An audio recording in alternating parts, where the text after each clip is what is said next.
And your calories that you got given were around 1,200, weren't they? Which, if someone's listening, they might be thinking, that's so low. You guys are always saying don't eat 1,200 calories. Yeah. But it's all dependent on the person and the body frame that you're in. I think that's a really important thing to talk about, because you aren't the tallest person in the world. How tall are you? About 5'2.5", maybe. Half counts.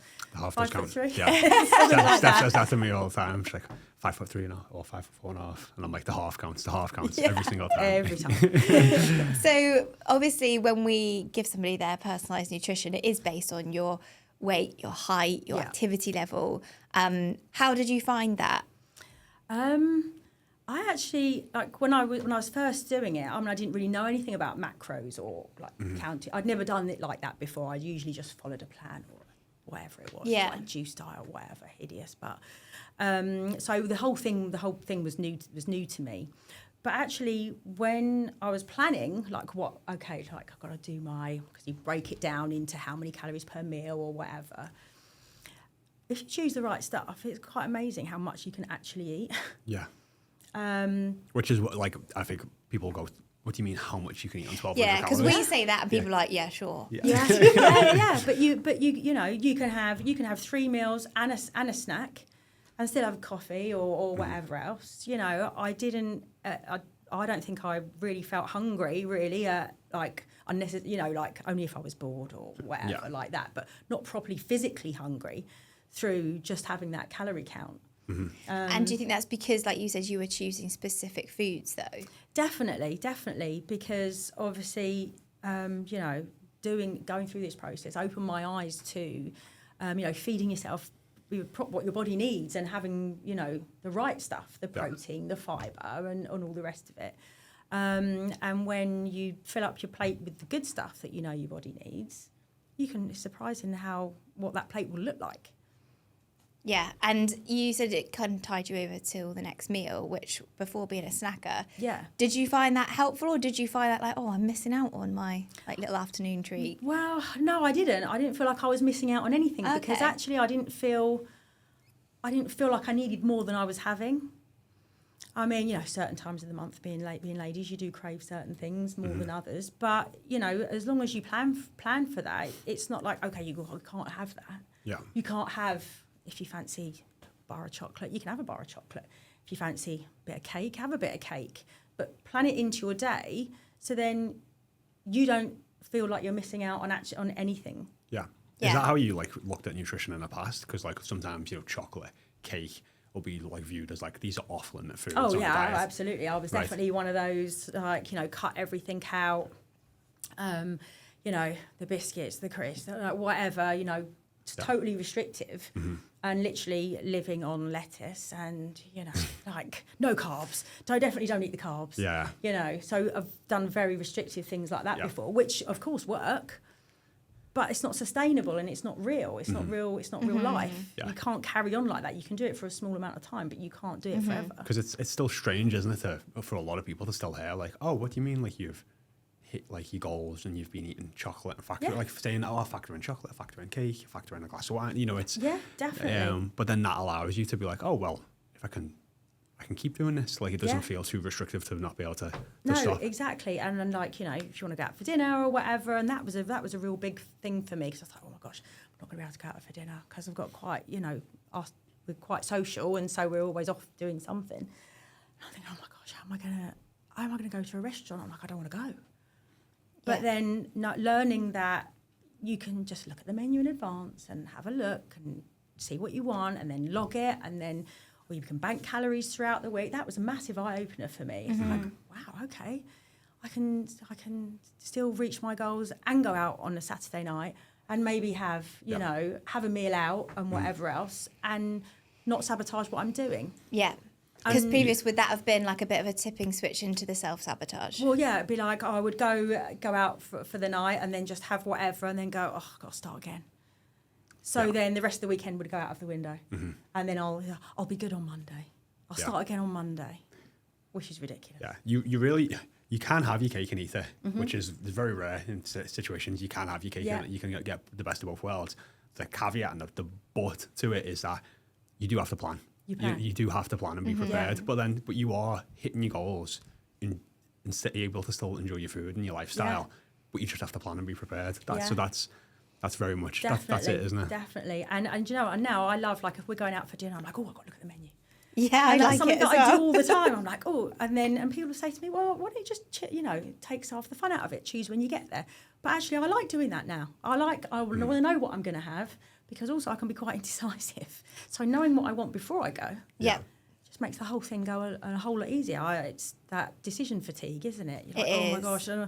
Because if I don't decide what I'm going to have before I go, then I might get swayed by something else, which is fine. But I like to sort of know where I am, and I like to know what's coming. Mm-hmm. I think that's the crux of it, because I think certain personalities, and I definitely fall in this camp, actually having a plan, knowing what's coming up for me takes a lot of anxiety away. Mm-hmm. If I'm just like muddling through life, I find that really stressful. Yeah. And so if you've got a plan, whether it's going out for dinner or planning your week or whatever it might be, it just feels to me like everything's a bit more in control. Definitely. And it sounds like extra work, but it's not. No, I don't think it is extra work. I just think it makes, like you say, it just makes things go an awful lot better. Yeah. To take those decisions out, because, like, I work better like that, knowing what's coming. So I know what's happening. Yeah, hate a surprise. I mean, learning about macros and all that kind of stuff and using my fitness pal was a whole new thing to me. I was like, wow, oh my God, what is this? Got to learn to do something technology. But actually, once you start to get used to it, it's like, oh my gosh, this is really good. Yeah. And it's a lot easier to deal with than I think you initially think. I think it can feel quite daunting, particularly if you haven't done it before. Yes. Like tracking everything you eat and like learning all of this stuff sounds like a very big task. Yeah. Was that off-putting for you? Initially, I was like, oh gosh, how am I going to deal with this? Because I'm not really good with technology ever, and I don't really use stuff like that.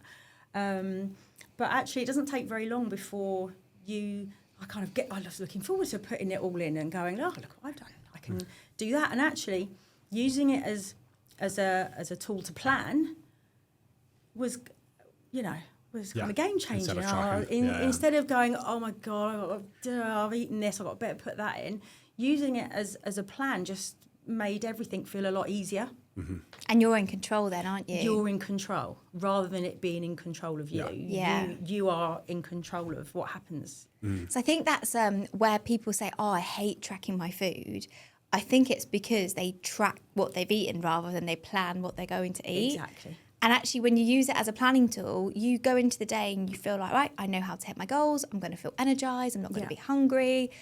Whereas if you do it with tracking, all it is like this little guilt reminder. Exactly. And then you're like, oh God, I've really messed up and now it's too late. And it's just telling you again and again how much you've messed up, isn't it?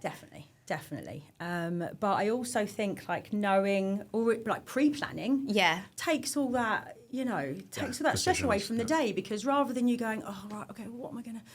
You've already done it. You've already put it in. So you can just carry on with your day. Mm-hmm. And it's one less thing for you to think about. It's one less thing for you to get stressed about. And you just do it. Yeah. It's already there.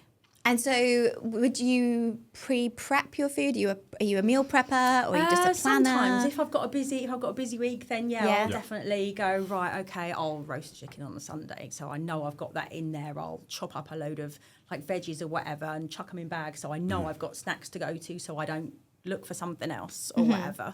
But also it doesn't suit everybody, but I have the same breakfast every single day. Mm-hmm.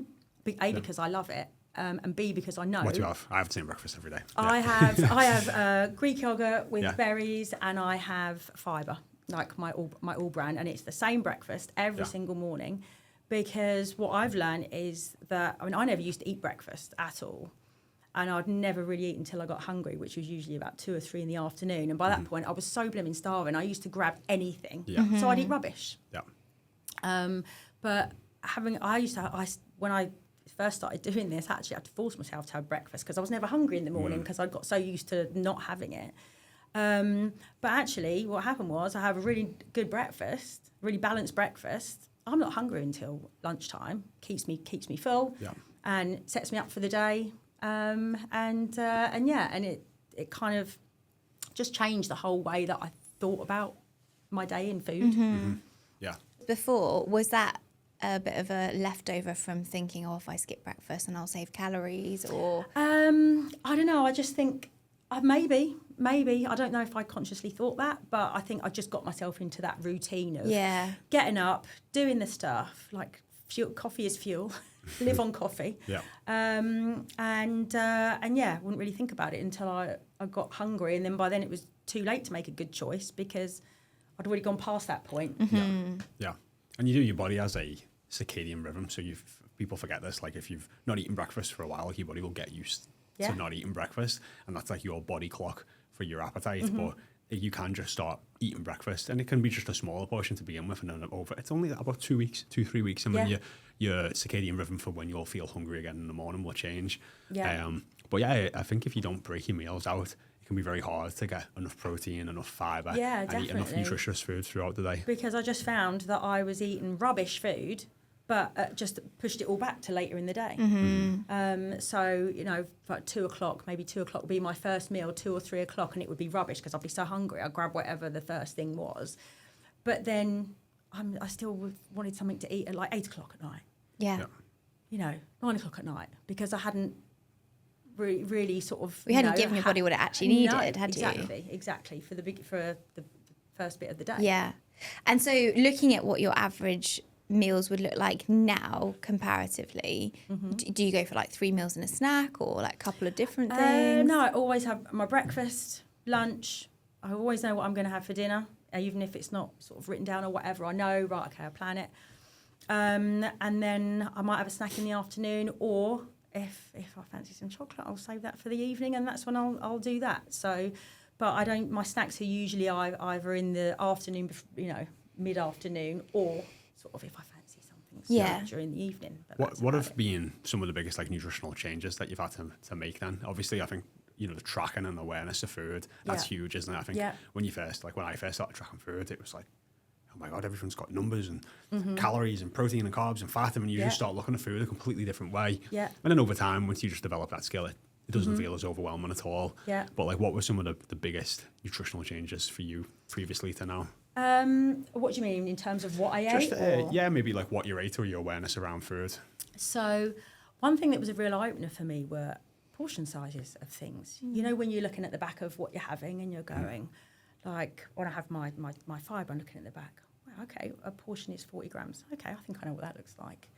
But actually what I thought it looked like and what it actually is are two really different things. And then I started thinking, oh my gosh, look at the back of other cereal packets when you go shopping. You think, oh my gosh, my kids used to have that for breakfast, and they'd have a bowl full of it. And then you look at the nutritional values of all that stuff, and you're like, oh no. And it's things like nuts and stuff. Where you say, nuts are really healthy, they're good for you. Yeah, brilliant. What's the portions? What do they class as a portion size? And I'd never looked at that before.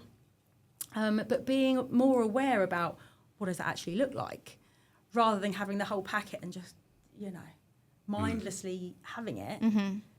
Because before you know it, you've eaten half of a pack of a big bag of it.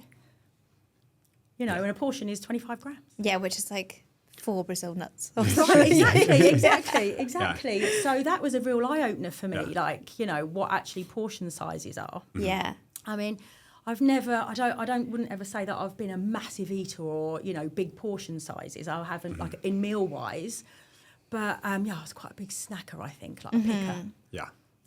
So, but also realising that having your protein and your fibre are the things that are going to keep you full, so that then you don't need to have all the rubbish in between. Yeah. So that was really kind of like, oh, well, actually, I don't need anything to eat because I'm not hungry. Yeah. My body's got what it needs, and I can go through till lunch or go through till dinner now.